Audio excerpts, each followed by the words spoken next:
రాష్ట్రంలో తీసుకోబోతున్నటువంటి కర్తవ్యాలు, వివిధ రాజకీయ అంశాలు వీటన్నిటిని చర్చించి భవిష్యత్ కార్యాచరణ కోసం ఈ సమావేశాలు జరుగుతున్నాయి. ఈ సమావేశాలకి పార్టీ అఖిల భారత కార్యదర్శి బేబీ గారు హాజరై ఉన్నారు.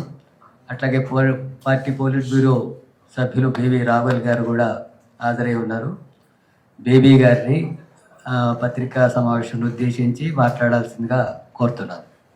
సోదరి సోదరులారా, this is the Telugu I know, so I hope you would pardon me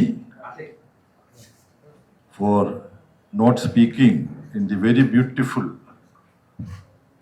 language Telugu, which is also known as Italian of the East. Today's newspapers carry an arranged press response of the Indian Prime Minister to PTI.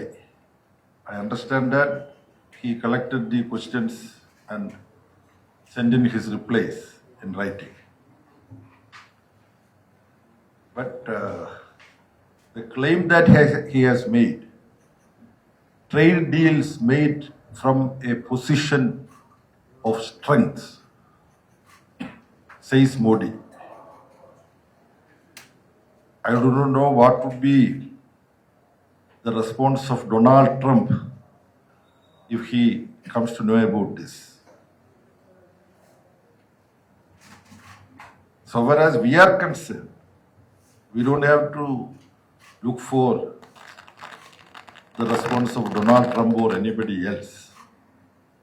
But we know through these trade deals, the respect that India as a free, autonomous, sovereign republic we have been maintaining in ups and downs. I don't think there had been any other time like what it is today, that our country's esteem has gone down so deeply. We consider the present day world where market forces operate in every decision. Within our country, the claim is that petroleum prices, government used to decide, and we were also for that because petroleum prices affect the economy. So government should have a control over that. But I think from the times of Narasimha Rao, this was watered down. And now claim is that the prices of petroleum products would be in our country would be decided by market forces. How far that is true and all that is another question. But can Mr. Narendra Modi stand up and say that from where India should buy crude oil would be decided by India? Can he say that? Ours is a small party. But on behalf of the party, I am posing this question to both Indian Prime Minister and the Petroleum Minister, who is under now some controversy due to some revelations, Epstein revelations being made. I don't want to make any comment about that. For some time now, systematically, our sovereignty is being subjected to assault or it is being corroded. Trump says don't buy oil from that country. Not only that, he prohibits India from buying oil from some countries, and he insists that we should buy oil from the countries. Now he says Venezuelan oil should be bought. Earlier he was saying, when Venezuela was not under the threat of Trump, he was opposing India from buying oil from Venezuela. Now he says, now the oil trade of Venezuela apparently he has taken over. The other day we came to know that the minister in charge of oil and all that from United States, he had visited Venezuela, and the acting president and they were surveying various oil installations in Venezuela. So this is a very strange situation. These trades, whether it is with the European Union or with the United States, Indian interests have been compromised. And Indian agricultural sector is going to suffer. Not only what is known already, cotton, soya bean, apple, and so on. Other sectors also, one after another.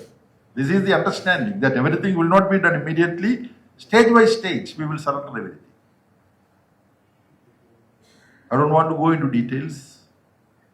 Now, the Samyukta Kisan Morcha is going to meet one of these days. They are going to take it very seriously. And as a political party committed to protect the interest of the farmers and workers and rural and urban poor, our party has decided to take up these issues.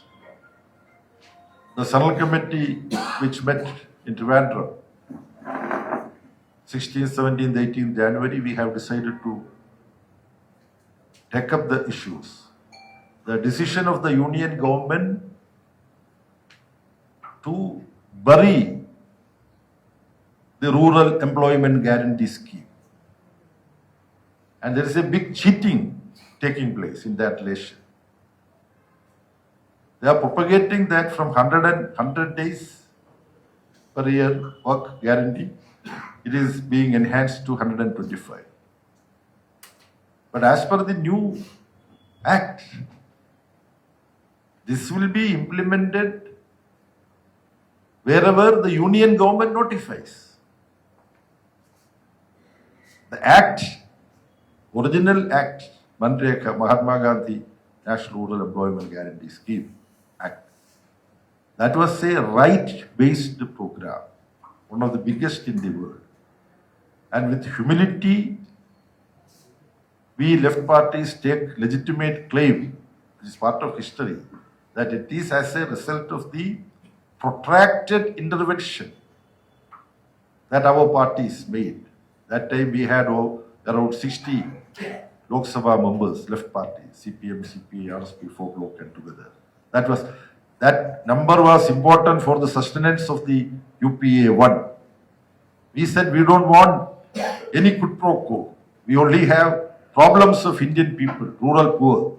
So you implement it. We went out fighting. Then Prime Minister, an economist, Manmohan Singh, Finance Minister, Mr. P. Chidambaram, he is also strong in economy, finance. Then Planning Commission was there. Its Vice Chairman was Mondek Singh Ahluwalia. They were all saying that this is throwing precious resources down the drain. This is what they said. They were against implementing it. Only by the left parties strongly fighting for this. Finally the UPA advisory panel, where Mrs. Sonia Gandhi, they were also there. They understood that left is very passionate about this rural employment guarantee scheme. That is how it has come. That is a right-based program.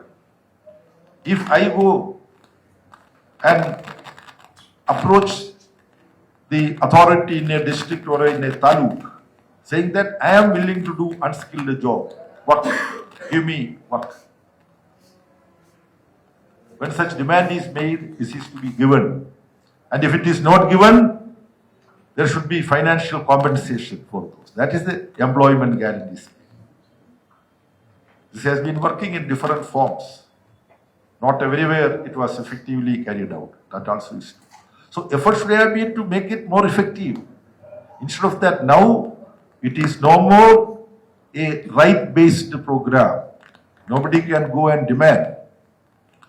Only where the union government notifies, only there it would be implemented. That too, 40% responsibility on the states.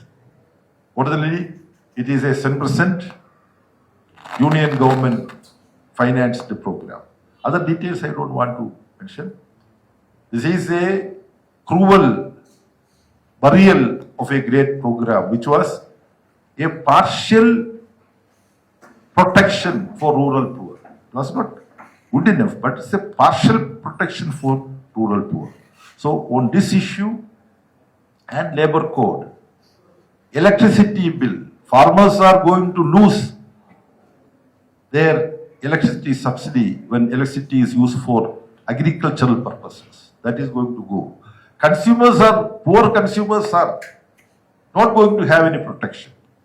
The state governments where free electricity is given for poorest of the poor, that will also go once the electricity bill comes into office. So, entire consumers are going to suffer.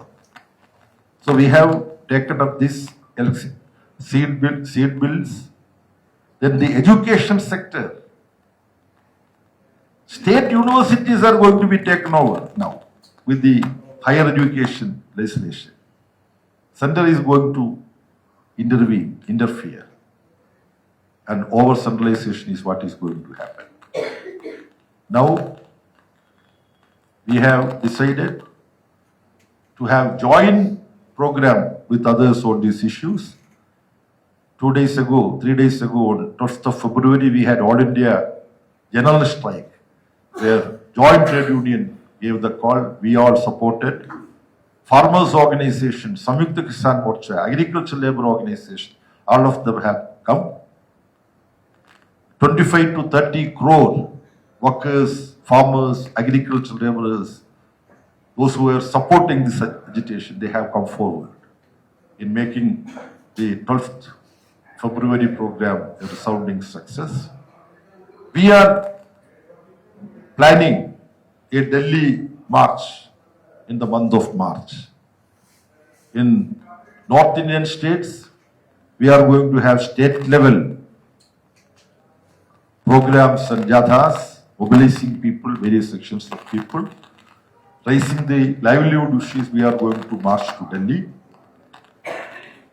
Last Central Committee discussed about the elections in 4 states and 1 union territory. We are having our organizational and political preparations there. Since I am now in Hyderabad, Telangana, I would like to ask the Honorable Chief Minister of Telangana, Mr. Revant Reddy. 1st of February strike, INUC was also there. See? And labor codes can be implemented only with the cooperation of states also. States are also a player because it's a concurrent subject. The LDF government of Kerala, its Chief Minister Comrade Pinarayi Vijayan declared that labor codes will not be implemented in Kerala. I do not know whether any such announcement has been made. So far, Telangana government did not opine on this. I expect Telangana government also to take a stand like that of the Kerala government. But unfortunately, we have to take note of the fact that a Congress government in Karnataka, they have started taking steps to implement the labor code. So not only I want Mr. Revant Reddy to declare that, like in Kerala, in Telangana also, we will not implement the labor code. And I want Mr. Revant Reddy to advise his friend, Mr. Siddaramaiah of Karnataka, to desist from implementing the RSS-sponsored Narendra Modi government's labor codes in Karnataka. We have the problem related to SIR. It is special intensive revision of voters list. But under the Ganesh Kumar led election commission, instead of revision of voters list, it is conscious removal from the voters list that is happening. Mushari Banu is a lady, West Bengal, a sympathizer of the Left Front and CPIM. She has taken up this case. How?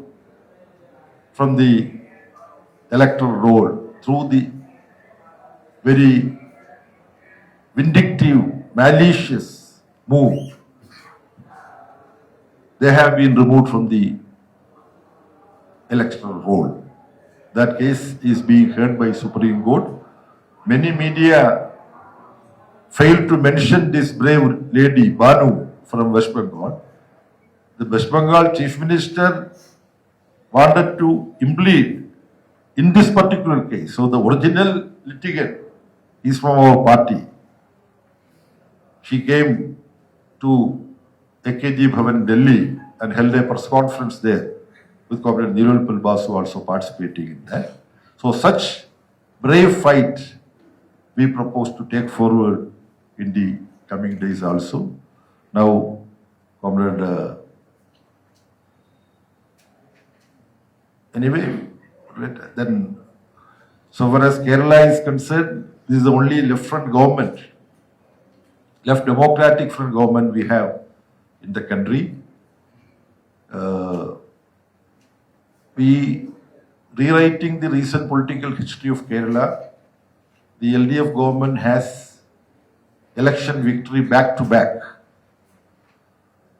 It's true that in the recently held local body election, we had suffered some setback. That's also a fact.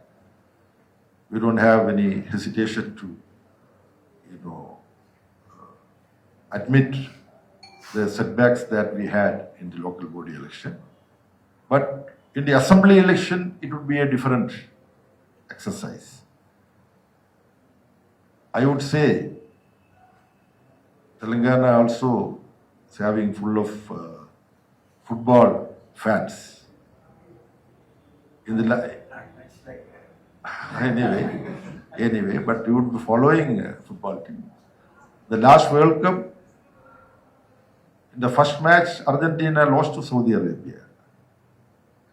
But Argentina did not lose any other match afterwards and they won the championship. So our setback in the local body election is going to be similar. This is what we would like to say. And this has been vouchsafed by none other than a prominent Congress leader, Mr. Manishankar Iyer. I do not know. He is a senior Congress leader who frequent Kerala whenever we have serious seminars and discussions. He has special interest in Panchayat Raj functioning. He was Minister for Panchayat Raj, he was chairman. He said that Pinarayi Vijayan government has done wonderful work. So there is a very scope of LDF winning for a third term. That is there in all Malayalam papers. A Congress leader from Delhi coming and stating this, which is generally the thinking of the people. Then there is a international seminar going on in Kerala about what should be the Kerala like when the state of Kerala celebrates its 75th anniversary of formation of Kerala in 2031. That is after 5 years. So Professor Amartya Sen participated in online. Professor Romila Thapar participated online. They said that Kerala is an oasis. This is a place where there is no communal right. People have a peaceful life. Minority sections are very, very strong. Demographically, their presence is very strong. Not that communal forces are not there. In Kerala also communal forces are there. They even won one Lok Sabha seat from Kerala. There are other variety of communal forces also there. But they are unable to come forward and create communal rights in the state. Because the society has a heart of communal amity. And the left Democratic Front government also would take firm steps, administrative steps to curb any communal forces trying to raise their hood, create problems in society. Tamil Nadu, the broad India bloc is very strong. Bengal, the left has had some setbacks. Recently, I had been to Bengal, I have attended the party meetings there. Now, new generation is coming forward to strengthen the left. So, in the elections, we would definitely improve the presence of the left in Bengal elections also. Assam, we have representation in the assembly. We are trying to develop a broad political arrangement because the Hemanta Biswa Sharma government in Assam, former Congress leader, now he is the face of the Sangha Parivar in the entire Northeast. He is openly calling, attacks. There is a video being propagated. He holding a machine gun and shooting at a target. In that target, you would find people who can be identified as those who belong to minority community. Later on, it has been withdrawn. We have decided to take it up to the Supreme Court because this is he has then his pronouncements. Any person belonging to minority community is dubbed as a Bangladeshi infiltrator. And he gives open call that these infiltrators should be dealt with properly. So this is the very explosive situation that exists in our country today. Parliament is not allowed to be function. Now BJP MP has given notice to remove leader of the opposition from the house, to disqualify him. How democratic process is evolving in our country. It is a clear vindication of the observation made by CPIM in its last party congress, 24th party congress, that the ruling dispensation at the center is more and more displaying neo-fascist tendencies. They cannot tolerate opposition. They cannot tolerate leader of the opposition. So they are moving to deal with the opposition, to deal with the minorities. Finally, the last point I would like to mention is about the Home Ministry directive that Vande Mataram will be having equal position like the national anthem. I think on 13th of this month, one of the most important papers in our country carried an article by Mr. Santosh Hegde, a leading lawyer and scholar, public intellectual. He has given the entire history in a single article. Here, it's not only the question of Vande Mataram being given an equal footing with national anthem, but all 6 stanzas of Vande Mataram should be sung in every investiture, every official function, and everybody has to stand up, and also it is suggested that everybody should join in singing it. What's the problem? The first 2 stanzas are wonderful. Poetically, all the stanzas are wonderful, not out of Bankim Chandra Chatterjee's.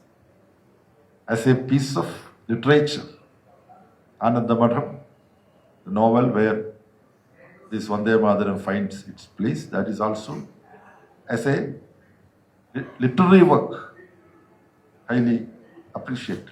But certain portions. In the later portions of Vande Mataram, deities of a particular religion holding weapons, Durga holding weapons. India is Durga holding weapons, and I bow for you. That portion is against the spirit of Indian Constitution. Now, the move towards Hindu Rashtra, ideologically preparing the country and the people for Hindu Rashtra, this decision of the Home Ministry can be only viewed as part of that. It was in 1937 Congress ICC session, I think Rabindranath Tagore sang the first two stanzas.